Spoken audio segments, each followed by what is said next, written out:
hadirin jamaah salat zuhur Masjid Baharudin PT PAL yang dimuliakan oleh Allah. Alhamdulillah, kita masih dikaruniai nikmat yang banyak oleh Allah. Kesehatan lahir dan batin, masih diberikan kehidupan oleh Allah Subhanahu wa taala, termasuk rezeki ibadah. Rezeki ibadah ini patut kita syukuri kepada Allah Subhanahu wa taala, karena Allah jualah yang maha penolong sehingga kita bisa ibadah pada siang hari ini. Para jamaah yang dimuliakan Allah, di dalam surat Al-Kahfi ayat 110, Allah Subhanahu wa taala berfirman, a'udzubillahi minasyaitonir rajim. Faman kana yarju liqa'a rabbih falyamal 'amalan shalihan wa la yusyrik bi'ibadati rabbih ahada. Artinya, barang siapa yang mengharapkan perjumpaan dengan Tuhannya, perjumpaan dengan Allah, yang pertama hendaklah dia mengerjakan amal soleh. Yang kedua, janganlah ia mempersekutukan Allah dengan sesuatu apapun di dalam beribadah. Kita meref kehidupan kita ini, watilkal ayyamun nudawiluha bainan nas. Kehidupan ini adalah kehidupan yang berulang. Siang ketemu sore, ketemu malam, ketemu pagi hari, ketemu siang, dan seterusnya berputar. Yang kita lakukan adalah ketika siang hari kita bekerja, sore pulang, malam istirahat, pagi hari berangkat bekerja lagi. Terus seperti itu, berulang. Maka peringatan itu datangnya terus berulang.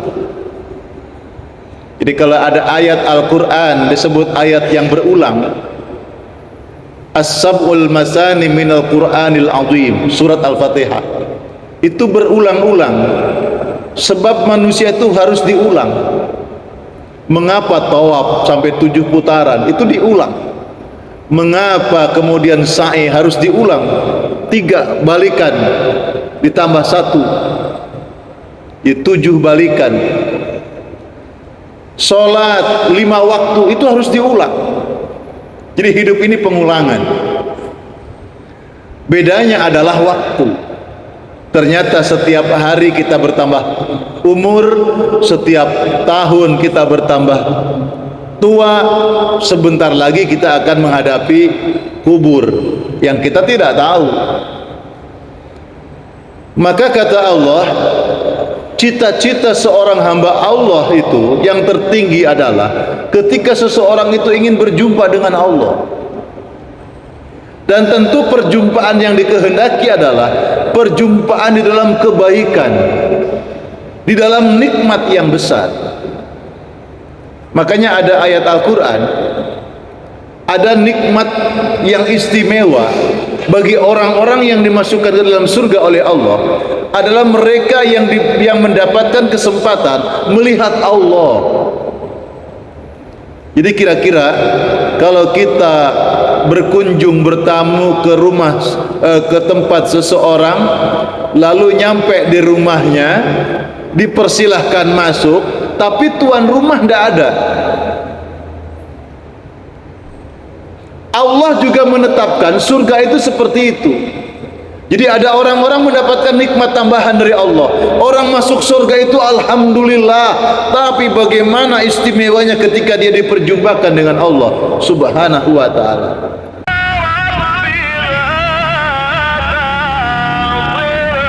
Kepada Tuhan yang mereka menyaksikan. Nah, di dalam ayat ini Al-Kahfi ayat 110 ada 2 syarat. Siapa yang ingin perjumpaannya dengan Allah? Faman kana yarju liqa'a rabbih falyamal 'amalan shalihan. Maka hendaklah dia mengamalkan, melakukan amal soleh. Amal soleh itu kan banyak sekali. Intinya apapun yang dikerjakan oleh kita, amalan yang kita lakukan setiap saat itu sesuatu yang bermanfaat, sesuatu soleh itu sesuatu yang baik dan berasal dari kata sholaha. Amal baik itu bukan hanya amal baik untuk diri sendiri, tapi bagaimana amal baik kita ini bisa membaikkan orang lain. Itu amal soleh namanya. Dan yang disebut dengan amal soleh itu suatu amal yang baik dan membaikkan orang lain yang semata-mata dilandasi iman kepada Allah, yang dilandasi dengan bentuk ketaatan kepada Allah. Kita sholat, berangkat sholat karena Allah, kita berwudu karena Allah, kita bekerja karena Allah, kita bicara baik karena Allah, kita berjualan karena Allah, kita membeli karena Allah. Semua aktivitas orang Islam yang kita kerjakan semua harus bermotivasikan, semua harus beresensi bahwa semua yang dikerjakan ini semata-mata karena Allah. Itu disebut dengan amal soleh. Maka syarat yang kedua ini menjadi penguat. Wala yusyrik bi'ibadati rabbih ahada. Dan janganlah engkau mensekutukan dengan sesuatu apapun yang lain ketika beribadah kepada Allah. Jadi ibadah itu sama dengan amal soleh, cuma kita ini suka membagi. Ibadah itu yang disebut dengan hablum minallah saja. Salat, ibadah puasa, ibadah zakat fitrah, ibadah. Yang paling dikatakan ibadah ya zikir, baca Quran ibadah, ngaji ibadah. Semua aktivitas kita ini amal soleh ya ibadah. Maka ibadah yang tidak karena Allah itu disebut dengan syirik. Bukan syirik itu nyembah berhala, iya memang. Bukan syirik itu minta di kuburan, iya memang. Tapi semua amalan manusia yang tidak bertujuan untuk menggapai ridho Allah itu disebut syirik. Makanya amal soleh harus karena Allah, ibadah harus karena iman kepada Allah. Semua yang dikerjakan manusia berlandaskan ketaatan, wujud bukti iman kepada Allah Subhanahu wa ta'ala. Inilah kebahagiaan yang akan didapat. Nah, para jamaah yang dimuliakan Allah, maka orang yang ibadah kepada Allah, melakukan amal semata-mata karena Allah, melakukan aktivitas ini wujud cinta kepada Allah, itu disebut dengan ikhlas. Ikhlas. Jadi ikhlas itu bukan pelong-pelongan. Nih lagi seneng ngeplong ikhlas, gak ngeplong gak ikhlas, enggak. Plong atau gak ngeplong selama dia esensinya saya lakukan karena Allah, itu ikhlas. Di warga di kampung ditarik urunan untuk bangun masjid, pada keberatan semua, tapi dicicil mau mereka itu.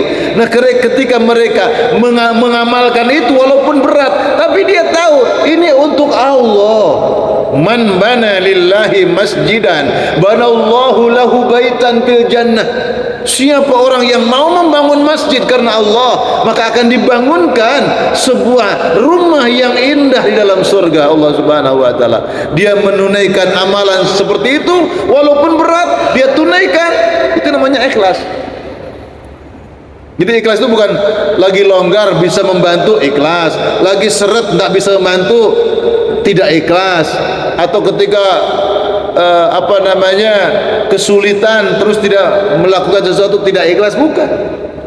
Jadi ikhlas itu ketika ada kesadaran bahwa saya melakukan ini karena Allah Subhanahu wa ta'ala. Itu yang dikatakan oleh Rasulullah, oleh Ibnu Katsir di dalam menafsirkan surat Al-Kahfi ayat 110 tadi, wa hadzani ruknal amalil mutaqabbal la budda ayyakuna khalisan lillahi sawabu ala syariati Rasulullah sallallahu alaihi wasallam. Dua hal ini, amal soleh dan tidak berbuat syirik tadi, sehingga persyaratan dia berjumpa dengan Allah, adalah dua rukun amalan yang diterima oleh Allah Subhanahu wa taala, yaitu ikhlas karena Allah, yang kedua sesuai dengan syariat, dengan tuntunan Rasulullah sallallahu alaihi wasallam, dengan sunnah Rasulullah sallallahu alaihi wasallam. Mudah-mudahan jadi amal ibadah kita ini, pertama bahwa ini diwajibkan Allah, ada tuntunan dari Rasulullah, ada sunnah dari Rasulullah. Yang kedua, dilakukan semata-mata ini panggilan Allah, karena Allah, ikhlas karena Allah Subhanahu wa taala. Yang berikutnya penunjangnya adalah bahwa ibadah ini bukan hanya sendiri kita solat Allahu Akbar, bukan hanya ucapan, bukan hanya gerakan, bukan hanya doa yang kita lakukan, tetapi hadirkan bahwa kita sedang menyembah Allah Subhanahu wa taala. Kita tidak kosong, Allahu Akbar kita nyebut tapi kosong hati ini. Hadirkan bahwa Allah yang sangat dekat itu sedang menerima ucapan, sedang menyaksikan gerakan, sedang menaikkan derajat orang yang berdoa, orang yang berzikir, orang yang meminta kepada Allah. Bahkan siapapun yang paling merendahkan diri di hadapan Allah, justru dia yang diangkat derajat oleh Allah Subhanahu wa taala. Semoga Allah Subhanahu wa taala mengkaruniakan kita taufik dan hidayahnya. Rabbana atina fid dunya hasanah wa fil akhirati hasanah wa qina adzabannar. Subhanakallahumma bihamdika nasyhadu an la ilaha illa anta wa nastaghfiruka wa natubu ilaik. Ya Allah, ya Rabb kami, anugerahi kami taufik dan hidayah-Mu ya Allah, sehingga kami menjadi hamba yang pandai bersyukur, pandai beribadah yang baik kepadamu ya Allah. Lisan ini mudah berzikir mengingatmu ya Allah, dan hati ini selalu ikhlas dan selalu bersyukur atas semua nikmat-Mu ya Allah. Ya Rabbana, jadikan kami golongan hamba-Mu yang senantiasa gemar menunaikan amal-amal soleh, amal soleh yang Kau ridhai Allah. Ya Rabb, jadikanlah kami golongan hamba-Mu yang bertaubat kepadamu, dan Engkau menerima taubat kami. Ampunilah dosa kami, rahmati kehidupan kami, berkahi keluarga kami ya Allah. Ya Rabbana, jadikan anak turunan kami ada yang soleh dan solehah. Kau berkahi dengan rezeki barakah halalan thayyibah. Akhirkan hayat kami suatu saat nanti perjumpaan denganmu ya Rabb dalam keadaan husnul khatimah. Rabbana atina fid dunya hasanah wa fil akhirati hasanah wa qina adzabannar. Sallallahu ala sayyidina Muhammad walhamdulillahi rabbil alamin. Mohon maaf lahir batin. Wassalamualaikum warahmatullahi wabarakatuh.